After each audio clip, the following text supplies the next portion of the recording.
right, so we're talking to Rob Yale from Yale Music. Rob's an accomplished composer whose video game credits includes Prince of Persia 3, Splinter Cell for the PSP, and the Odyssey Winds of Athena. Rob, can you tell us a little bit more about who you are and tell us a bit more about Yale Music? Sure. Well, I've been playing music most of my life, and I guess I started playing professionally when I was about 18. Pretty much joined the union right away and played live for a while until about 1981, where I started doing a lot of studio work. And around that time, I bought a Fairlight and started using the Fairlight in the studio. Did a lot of work in commercials, probably about 40 albums, and I don't know how many TV shows that I worked on. I did that for a while, and then towards the end of the 80s, I built my own recording studio in Toronto, and it was a commercial studio. And that I ran for about 12 years, and then I merged with a much bigger place where we did a lot of orchestral recording. A couple of years of that, and then I ended up just breaking off on my own to just focus on composition. And I've been playing video games, I don't know, I guess probably since the beginning of the 80s, you know, starting with text-based games. Eventually I saw Myst and became in love with the 3D environment, and you know, and watched it grow. Eventually was playing MMOs, EverQuest, WoW, currently playing Rift, you know, various platform games as well. And decided to focus on doing music for video games. That's pretty much up to date. Cool, thanks a lot. That's really interesting. So, so you told us a little bit about how, your interest in video games. How did you manage to make that link, like your first foray into video games? Did you kind of put out feelers, or did people come to you? You mean my first foray into writing music for video games? Yeah, exactly. Well, I came to the decision that I wanted to do it because I really liked a lot of the music that was being done in video games, and I'd seen a real incredible growth in the quality of audio for video games. I mean, they started off as being really crummy MIDI sounds, and then it eventually became almost, you know, the same budgets as motion pictures, doing full orchestras being done, you know, by LA, you know, string orchestras and so on. And so I saw that as being an area I wanted to get into. And as for how I got into it, I basically decided I wanted to get into it, and I started to research it. And I found certain organizations like IGDA, which you guys probably know, International Game Developers Association. And there's a one for audio called GANG, or the Game Audio Network Guild. And those people are the same people that put together the Video Game Live, those concerts that have been touring around, playing video game music.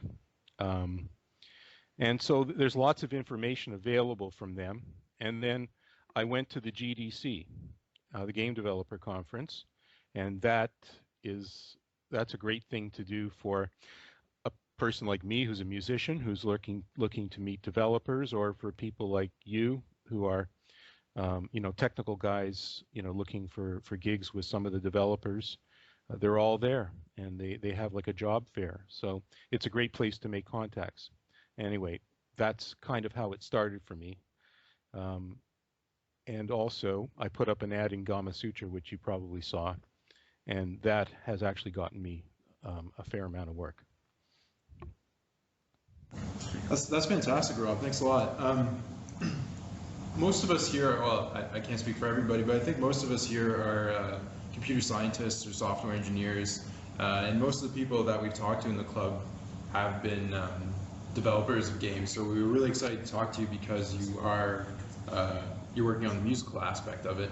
So I have to admit I'm a bit naive, but can you maybe walk us a bit through the process of making musical score of a video game, and what your process is like?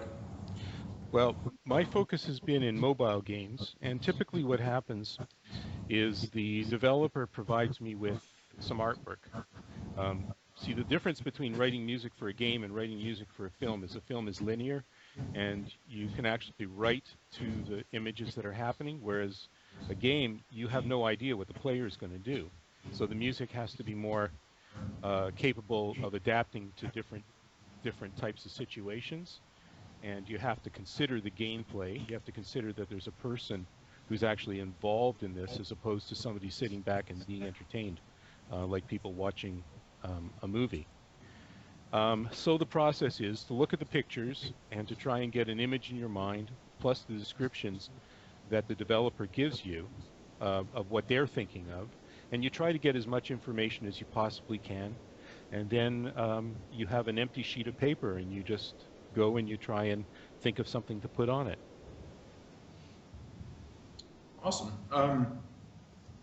So I think you said earlier you were using a theremin. Is that right? A theremin? No, Yeah. it was a Fairlight. Oh, sorry. Right. Sorry. That's okay.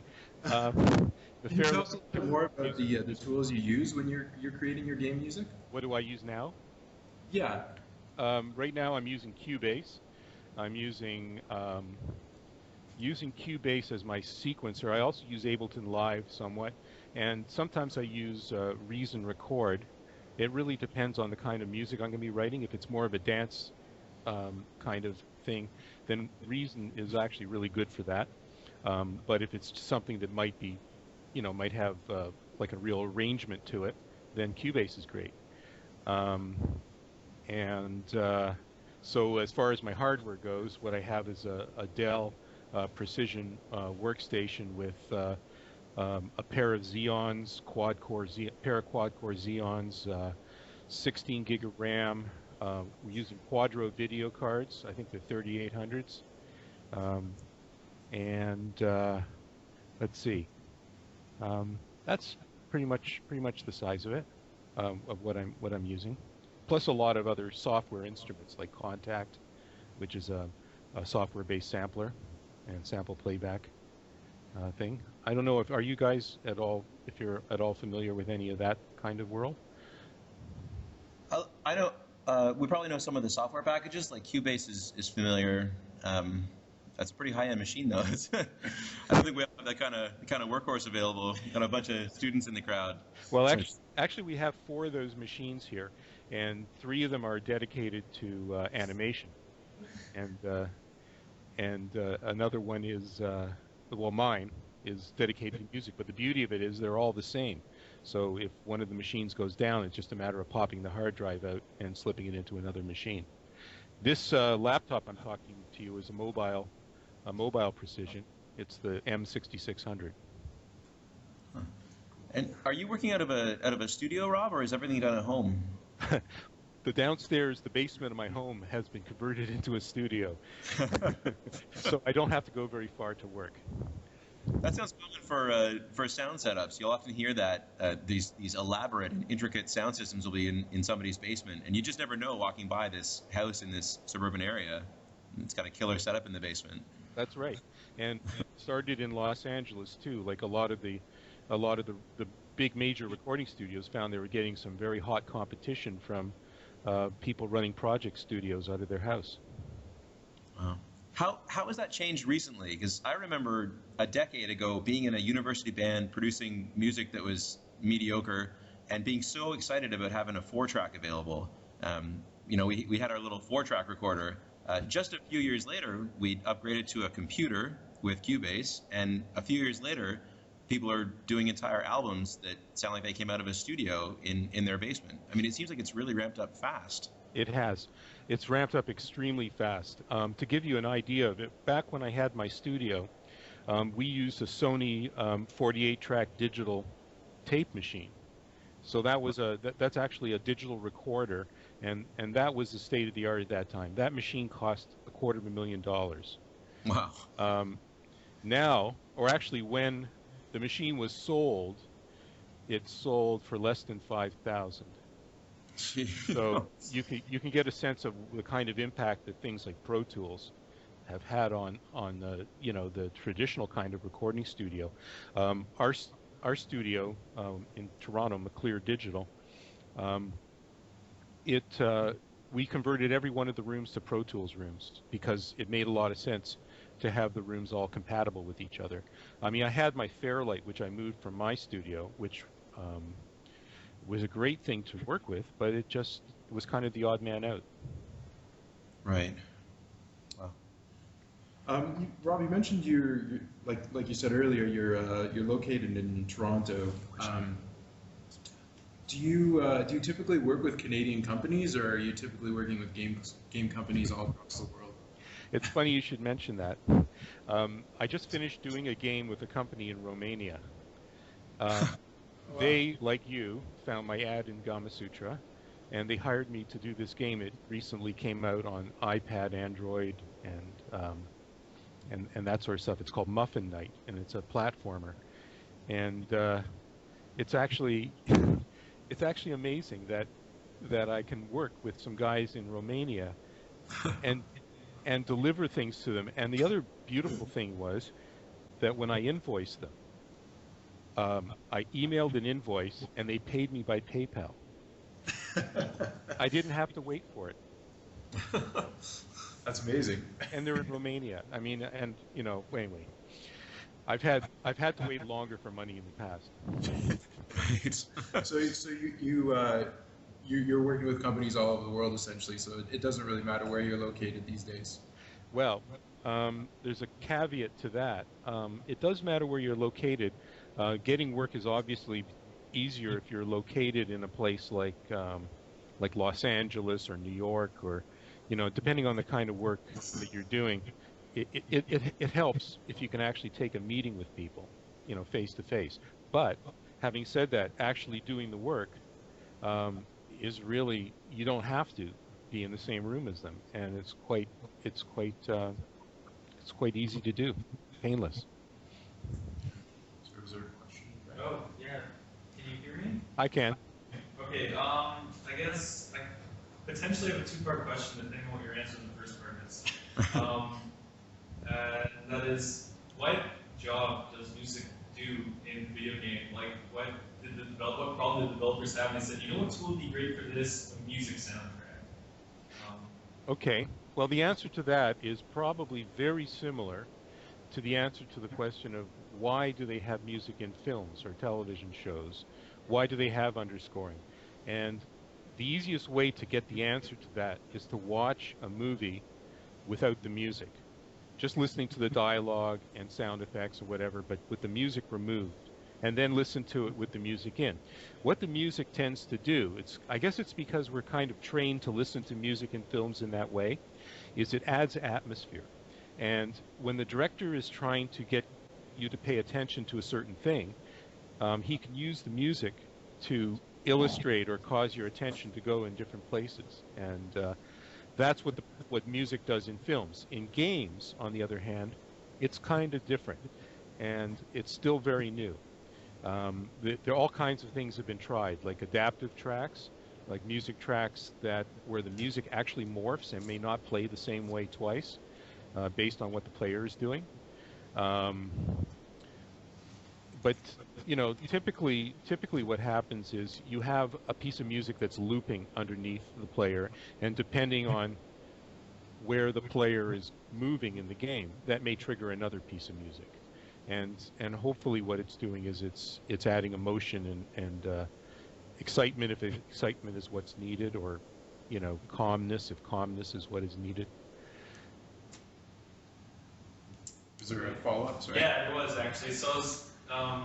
So mood, I guess, was kind of the answer there. And I was wondering about the relationship between you and a developer when maybe you're, like, I guess you're trying to, are you ever in a position where you're trying to prompt the user to feel something, or is it all reactive? Like, will the developer come to you and say, yeah, when the guy walks through here, I want him to cry. Make him cry. Like, or make him scared. Or, you know, all these classic riffs that we know that we associate with, like, you know, the deep cello, the Jaws, you know, like, oh, I should probably turn around now. And so, yeah, the relationship between you and the developer to create mood, how does it work? Well, there's all kinds of different ways. Some people go for what's called a leitmotif, where you have specific motifs that are attached to various parts of the game or the film. I mean, I guess I'm trying to think of a game. Maybe a good example might be the Final Fantasy series. I don't know if you guys have ever played any of those, but you know, We have, yeah. you have, Safe bet, yeah. as you move through the game, there's music that changes depending on your location. They also do some very strange things because when you go into fight sequences, the music suddenly changes into this, you know, martial kind of music. You know, obviously to add excitement when you're in the middle of a boss fight. Actually, boss fights have a completely different kind of music than just ordinary, you know, NPC fights.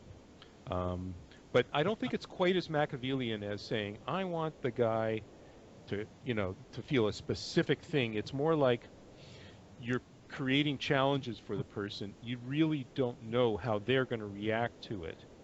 And that's, I think, the beauty of games, is that they are so nonlinear, and there are so many multitude of ways that a person can react to any specific thing. So the challenge with the music is to support whatever the player is doing. Does that make any sense? Yeah, I mean, obviously, I don't have like the cognitive tools to like think about the implications for everything you said, but yeah, cool. Thank you. You're welcome. Is there anybody else? Yeah. How far along are the games in development when you're approaching the music for them? Are you making music based off design documents usually, or do you get to kind of play through the levels and then base the music off of that? Typically,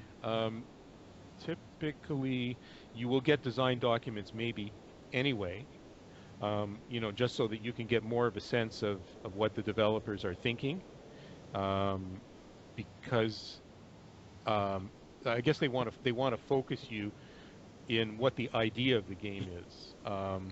But typically, when the music is being done, the games are in some form of playability. Some form of playability. And because really, there's no other way for the developer to test what you've done until they pop it into the game. Right. And how much is the design after that influenced by the music? And do you ever get situations where the level kind of changes and the developers kind of go in a different direction with the level design based off of the music? I haven't experienced that, but typically it's more a case of you know, somebody might say, no, that's not quite what we were thinking of. And so you go back and you modify what you did. I find that most of the time the developers have a really good idea of what they want. Sometimes people go so far as to create what they call temp tracks, and they put temp music in, and then they can tell you kind of, you know, here's an example of the kind of thing. But the problem with that is if they become in love with their temp track, and that happens all the time. Right. Happens a lot in commercials too, because when they're developing commercials, they will put a temp track and they'll live with this temp track, and they may even pitch it to the client with a temp track, and then they'll love the temp track and find out they don't have enough money to buy it. And then they try to get you to copy it, and of course you say, no, I won't do that. Because it's kind of you know, you could get sued. Mm-hmm. Is there any other questions? Yeah. A couple. I'm less of a programmer guy these days and more of an audio guy for me, so it's really a great opportunity to be able to chat with you. Are you using a mixture of outboard gear and virtual instruments, or are you almost entirely in the virtual space when it comes to the sounds that you're using? I'm using totally virtual instruments. Completely virtual instruments. For a couple of reasons. One, I'm not that much of an aficionado of the outboard gear and specifically, you know, maybe vintage gear. However, amazing things have been done with modeling some of the vintage gear. You know, Waves have done some incredible things with their plugins. And I just find it a great way to work. You know, if you have a powerful enough computer, you can really get a lot of things going at the same time. And do you have any concerns, or have you ever run into any issues with the limitations of audio fidelity or size restrictions for some of the portable games that you've worked on? Well, because the majority of the games I've worked on have been mobile, a lot of the time the music is going to be probably converted into Ogg Vorbis, and you know, of course that is a compromise, but it still sounds pretty good, and it sounds way, way better than what we could accomplish 10 years ago. And do you have any experience with, or have you ever been asked to work on generative or adaptive music for games? I haven't, but I have an interest in it. A couple of years ago, I was at the GDC, and I saw a couple of demonstrations of adaptive music. A couple of people, I think there were 3 different takes on adaptive music that were brought in there, and it is quite remarkable. I'm trying to think of some games that I've played that have adaptive music. I just can't recall the names of it, but the type of thing where the music just morphs. It seems like a really neat thing to do. You write music in layers, and then allow the layers to come out depending on maybe some kind of criteria you have. Maybe it's a matrix, you know, and you got X and Y, and depending upon where the person is, it may influence, you know, which piece of music is going to be more predominant. I think that more stuff will happen like that in the future.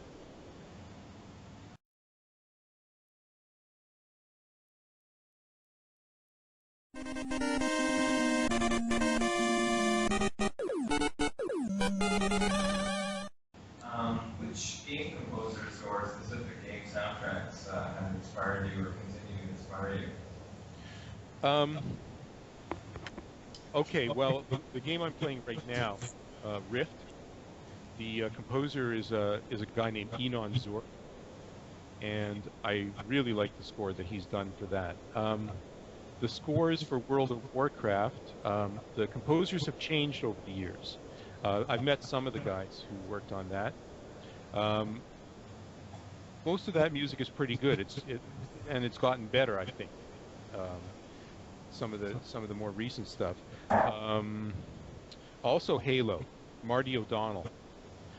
He's a great composer. All the Halo games have had amazing music, and that's been a big part of the game for me, has been the music. And EverQuest, Laura Karpman was the composer for the music for EverQuest, and she wrote some really nice music. I don't think that the music, it's fairly early. I guess it was about 7 or 8 years ago that music was written. And I think that the state of the art has moved along quite a bit. She wrote beautiful music. I don't know if it was necessarily the best music for an MMO. And my last question, what happened to the Fairlight? Aha. Now that's a good question. Well, the Fairlight morphed. It started off as a Fairlight Series 2, and that was the Fairlight that used the big 8-inch floppies. And I still have those floppies here, including the floppies I used when I was working on David Bowie's album. And then the Fairlight morphed into the Series 3, and that one had hard drives. And then eventually they made another change, a final change. It turned into called the Fairlight MFX, which was more of an editing machine. It was an amazing machine to edit with. It made Pro Tools look stupid, but unfortunately it was very proprietary, and that was its one problem, is its proprietariness and the fact that Pro Tools was so ubiquitous. But the Fairlight, what happened to it? A studio in Ottawa bought the Fairlight from us at McClear, and I don't know if they're still using it to this day. I only know one other guy who still uses his Fairlight to this day. John, I can't remember his last name, but he moved out west and took his Fairlight with him. But that's kind of what happened to it. It sort of got surpassed, you might say. In the days when I first started with it, it was all 8-bit. Great questions. Great questions. That's awesome. Is there anybody else? Okay. So I have a couple more questions because this is really interesting. There's been a big trend recently in indie games of the game being released followed by a release of the soundtrack itself. Have you thought about doing that? And do you have the ability to? When you typically work, do you have the rights to your music, and is that something that you could do yourself, or? I'm amazed that you asked that question because I just released an album of my music about 3 days ago. Oh, really? Yeah, the game that I was telling you about, Muffin Night, that was done Yeah. by Angry Mob Games in Romania. After I did it, I asked them, I said, would you be at all interested in me putting the music out as an album as a kind of a way to promote each other? You know, you guys could promote the music and I can promote your game, and maybe it'll be useful to both of us. And they thought it was a wonderful idea. And so what I did was I did extended versions of all of the music in the game, and ended up with about 16 pieces, and made an album out of it and released it on iTunes about 3 days ago. Wow, great. What's the response been to it? Because it seems like people are really getting behind that. Well, you know, I'm not going to know till December, because because the way that iTunes works is they only give you, I think, every 3 months reports on what the sales are. So I have no way of knowing. And the best thing that I can do is to kind of put it out of my mind and just wait to, you know, see what happens in December. But in any case, even if it doesn't sell copies, it's still bound to be a good promotional thing, both for the developer and for me. Mm-hmm. Yeah. Yeah, I had a question about how you work with clients. How do they detail the requirements for the music? Do they give you screenshots, maybe game artwork, some demo footage, or what kind of resources do they give you to work with? Well, the artwork, and sometimes a design document so that you can get more of a sense of what the game is. But then they'll tell you what they were thinking of, what their notion of what the music should be. And they communicate that to you. And then the tricky thing for the composer is to try and communicate with somebody who is speaking in non-musical terms in such a way that the two of you can know what each other are talking about. And you know, it can be very difficult for a non-musician to communicate something. Probably the best way to do it is by saying a piece of music like this and give an example. Like one person gave me an example of Holst, the planets. So as soon as I know that, you know, I know exactly, you know, what kind of thing I'm going for. If I know, you know, which piece he's using or wants to use, then I can write something that's in that kind of genre. Is there a lot of back and forth with them? Like you send what you think they're looking for, and they send back replying saying, no, not this, and then you send another one, that kind of thing. Yeah, there can be. In this last game, there was one cue that I ended up doing 3 versions of it, and ultimately, it was funny. It was just because of me missing an email that I probably could have reduced that to 2 versions. But it was for a Halloween level for the game. And I had said to them very early on in the proceedings, what about Mussorgsky's Night on Bald Mountain? And so I just sort of wrote that down and thought no more of it. And then I proceeded to write some things, and my score got bounced, and then it got bounced again. And then I found that email, and in it he said, oh yeah, your Night on Bald Mountain thing was great. You know, just do something like that. And of course, if I'd seen that, then I could have done it right away. Okay. Is there any more questions? Or, yeah, go for it. Do you ever feel like, how do you feel when people say do something like this? Like, I think a lot of people who are in music or just do like what they feel like writing, you know, if they're interested in something in a certain genre, or if a certain pattern intrigues them, then they'll, you know, expand on that and make a song. But people are coming to you and say, oh yeah, can you rip this guy off? Like how does that make you feel as an artist? Well, first of all, there's a difference between writing something like something and ripping something off. There was a time when there were a lot of sound-alikes being done, for example, in the commercial business, like in advertising, lots of them. And then it became common knowledge that even a sound-alike, if the intention was to sound like a specific piece of music, was suable. So that sort of stopped happening, more or less. But if somebody comes to me and they say, I want it to be like Tchaikovsky, or I want it to be like Marty O'Donnell, or I want it to be like something, it's actually very useful to me because now I know the genre and the kind of style that they want. I'm not going to write a piece of music exactly like that composer's music, but at least I'll know the style, and I'll know what they're thinking, and it's very helpful, actually. And so you mentioned earlier that there's some the game kind of promotes your album, and the album kind of promotes the game. Do you ever look for opportunities to create a piece in the music that will really encourage the user to find your soundtrack, to look for it and listen to it and buy it? Is that something you take into consideration, or maybe that you will take into consideration in the future? Do you mean, I'm not quite sure I understand the question. So it is ideal that someone will buy your album, right? That is kind of like the preferred thing, that you write the soundtrack and then you sell like quadruple bazillion platinum. So that's something you want, right? Well, it will never happen, but yes, I would like it. Do you look for opportunities to be like, oh man, I have like this awesome idea for something that like will be universally loved by everyone who plays this game? They'll all want to buy my album. Is that like an opportunity that you will look for when you're writing the music?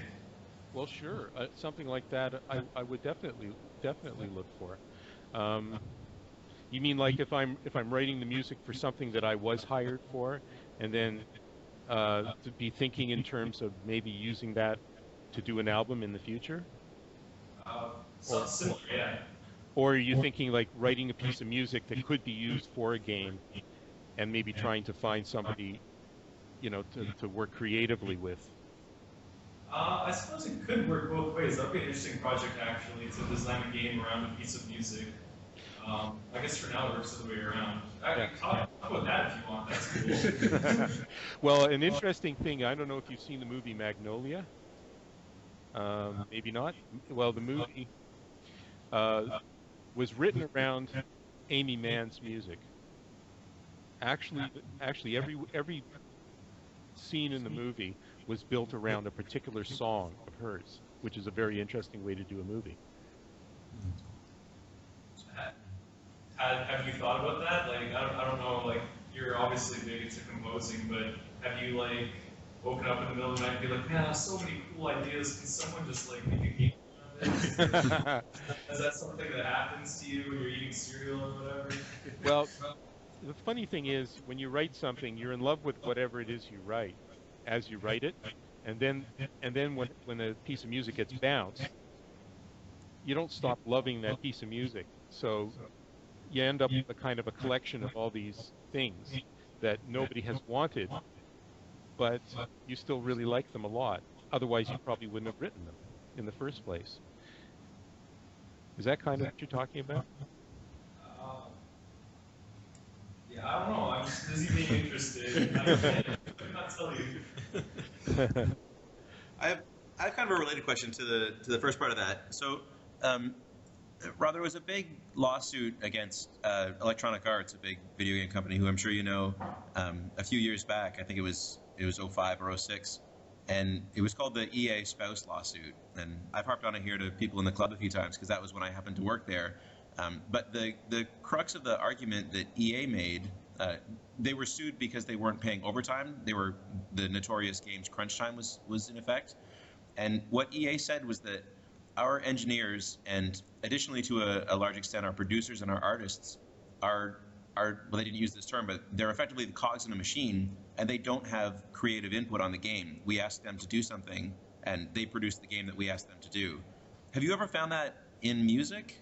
Do you ever find that a company comes to you and says, well, you're just a tool in our machine, and it's not really your input so much as you're just executing on what we've asked you to do? Well, there's a term which is supplier. And for example, in advertising, they think of composers as just another supplier. So the composers, the video editors, everybody, the voiceover people, all are suppliers in a sense. But, I guess it comes with the territory.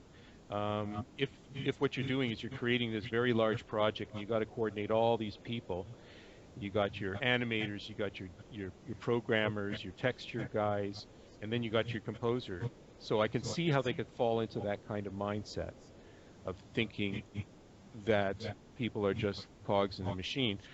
But another example is with bands. Like a lot of time, a perfect example would be a band like No Doubt. And, the band started as a band, but eventually it kind of morphed into just being the singer. And it happens a lot of times that a label will look at a band and they'll focus on the singer. And they'll think of the band members as being kind of like cogs in the machine, replaceable. Yeah. Interesting. Is there any more questions? Rob, could you give us some advice on students or aspiring musicians looking to get into to game audio? The things that I mentioned earlier, the GDC for sure, the Game Audio Network Guild. If you want to write down the URL, it's audiogang.org, and that's a great place to go and get information. And the website Gama Sutra is also a good source of information too. And but of all the things, going to the GDC and maybe E3 too. For you guys, maybe E3 might be a good thing too, because the E3 is mostly developers going and speaking to publishers, as I understand it. Whereas the GDC is more the developers, kind of talking to potential people who might be working for them or using, tools and so on, their tools, middleware and so on. So those are the things I would recommend for somebody looking to get into game audio. And just have a love of games, which you all obviously do. Is there any particular skills that someone should polish up on if they're looking to get into to game audio, or is it's just natural talent? I don't know. Well, I guess it's pretty much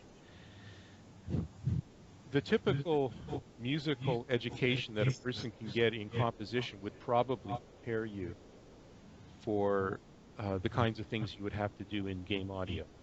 I don't think it's really all that different from other types of music, being written for, media. But I think one of the most important skills a person can have is their personal skills. Talking to people, networking. I think those things are really important for getting work. Awesome, that's great advice. I guess we're just about ready to wrap up here. I just wanted to ask maybe, and you could feel free to plug any future projects you're working on, but what are the future plans for Yale Music down the road? Well, what is happening is we're putting together a project with animation and with audio. So somewhere down the road, we're going to be trying to produce our own content, which is kind of the ideal thing. For anybody who's creative, being in a position of creating your own content is always, I won't say desirable to, but it's a more freer position to be in than to be a supplier, as it were. So that's kind of the area that we're looking to be going into. Content creation. Rob, I have a quick note. I have a bunch of buddies who I used to work with at EA who are now on the Rift team at Tryon. Oh, really? Do you want me to put in a good word? Please. Okay. Done. Not that I think I have much pull anymore, but I can just let them know this is up, because it is a sweet game, and I agree. But, yeah, it is a great game. It's really quite different. And a lot of it is the same too, but they've really done some interesting things. Yeah. Well, is there any further questions, or? Yeah. How much is it on your mind when you're writing music for games that the player can just stand in one room for make sure that the music, the player doesn't get bored listening to the same music? Kind of, is it just the length of the piece while it loops, or is it something more subtle? Well, obviously, the longer a piece is, then the better chance you have of them not getting sick of it. So, as game technology starts to get, improve, and computers become more powerful, and we're able to up the quality of the music and the quantity of the music, in the package that we send out to the user, all those things will contribute to making the music a lot more tolerable. Because yes, you're totally right. The looping, eventually, if the loops are too short, it's going to, make the person go crazy, I think. And a lot of people, what they do is they replace music. I know they do. They replace music with their own music, or they turn the music down if the music does that. I don't. I tend to let the music continue, and it just sort of becomes part of the atmosphere for me. I've tried playing without the music, and I actually prefer it with it, even if it is looping. That's just personal. Yeah, same here. Great. Anyone else? Questions? How much composition do you have to make for small game and the big game? Are there differences? Pay to speak up. Like typically how many composition do you make for a small game versus a big game? How many? Which? I'm sorry. Composition. So how many tracks or songs do you make for a small game versus a larger game?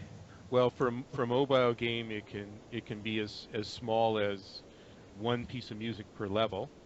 And in the case of this one that I just did, this iPhone, iPad, Android game, there are 6 levels, and then there's a theme. So that's 7 pieces of music. That's on the low end. And sometimes in a game, the piece of music will be just a fanfare. And that's all there is. The rest of it might be almost more sound design than music. Some kind of an ambient noise that's going on in the background. And the composer may be called on to do that because they want that ambient noise to be more on the musical side. On the other hand, it could be as many as 30 or 40 pieces. And we're talking mobile game. For working on a PC game, it could end up being as much as maybe 40 minutes, 45 minutes of music. 40 minutes is an average amount of music for, let's say, a feature film. Because music isn't wall to wall. Sorry. Is there an overarching structure that you have? So you mentioned that you can have up to 40 different pieces of music. And since the primary function is to create atmosphere, what tips and tricks do you employ to stop the soundtrack as a whole from being schizophrenic? Well, in the case of this little one, this Muffin Night game that I did, I had a melody for a theme, and they liked it. And so what I ended up doing was I ended up working with that melody and putting it through different kinds of mutations, like minor mode, and depending on the mood of the level. Like there was a level that was a haunted like ghost town level. So I took the melody, which was a happy, chirpy, major type of thing, and I put it into a minor mode. But as much as possible, as much as I could, I tried to use those melodic elements to tie the thing together, in some sense. And, you know, due to the nature of the game, it was possible to do it. For a larger game, it might not be possible. You know, you might have to have entire areas where the music is absolutely different and needs to be absolutely different, because that's the effect you're trying to go for. Is there no final questions? Okay. Well, it looks like we're all out of questions, but this is fantastic, Rob. I'm really glad we could get you to come speak with us. I found this personally fascinating. So. Well, my pleasure. Yeah, that's great. It's been great, and we'll keep you posted when this goes online, and we'll definitely link to your website and everything. Mm-hmm. Rob, what's the site? It's Yale Music, YALEMUSIC.ca. Great. Awesome. Great. All right. Thanks again, Rob. Thanks. So long. Okay. Thanks.